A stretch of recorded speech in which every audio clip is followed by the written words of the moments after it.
I'm a fan of shooters. Some people call them shmups, but whether or not you're a fan of the genre, you can't deny that the Genesis has some of the best in all of gaming. With over 75 titles spread out over the Genesis, the Sega CD, and the 32X, many people don't even know where to begin with so many titles. But there's probably one game that's the best place to start. That's a little title called M.U.S.H.A. Developed by Compile and released by Seismic in 1990, M.U.S.H.A is a prime example of the Genesis at its best. Frantic action and tight gameplay are warmly embraced by excellent visuals and a stunning soundtrack. The game is truly a feast for the senses, and that's an important thing to consider when looking for a copy. A complete copy of M.U.S.H.A can cost upwards of $150, but believe me, it's worth it. The actual name M.U.S.H.A is a clever take on the Japanese title of M.U.S.H.A, with M.U.S.H.A identifying this particular installment.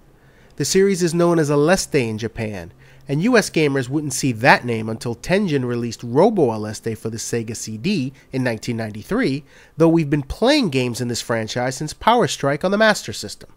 Seismic decided to be clever and turned the word M.U.S.H.A into an acronym meaning Metallic Uniframe Super Hybrid Armor. I kinda like that name better. Super Hybrid Armor sounds like it's gonna kick your ass and blow stuff up in the process. All the things I like about gaming. I liked vertical shooters until the bullet hell madness recently gripped the genre, seeing as I like to enjoy the atmosphere these games bring, and that's something that bullet hell games just really don't let you do. M.U.S.H.A has a lot of memorable elements that make you want to keep playing, like the floor falling away in Stage 2 to reveal all those layers of parallax scrolling, or the battleship boss that's 10 screens long. It's all set to one of the best soundtracks on the Genesis, giving it a great atmosphere that stands out among the pack. Just boot up the game, go into the option menu, and hit the sound test. You'll see exactly what I'm talking about. Set in the future where technology has gone rogue, M.U.S.H.A pits a female pilot named Terry against everyone and everything in the universe, all by herself, in typical shooter fashion. Why every one of these games feels the need to send a single person against the entire universe is beyond me, but who cares?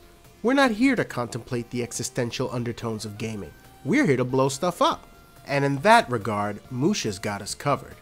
I really like the diversity of weapons here. It's not too much to make you forget which one does what in the heat of battle, but there's enough to give you some variety. You start out with your typical pea shooter, but you quickly collect little power-ups called power chips that increase your standard weapon and turn into little helper ships, as well as a main weapon that can be upgraded 4 times. Get hit and you lose the weapon but not the level. But get hit again and that results in death as well as all the levels you've gained. The weapons overall though seem pretty balanced, and an experienced player who maxes them out can probably tear through the game pretty quickly at the lower levels. On harder levels the game is a lot more difficult though. What else can I say? The visuals should speak for themselves. Find a copy and get one. Save up money. Sell yourself. Hack a kidney on eBay. Do whatever you have to do to get M.U.S.H.A. Your Genesis will thank you.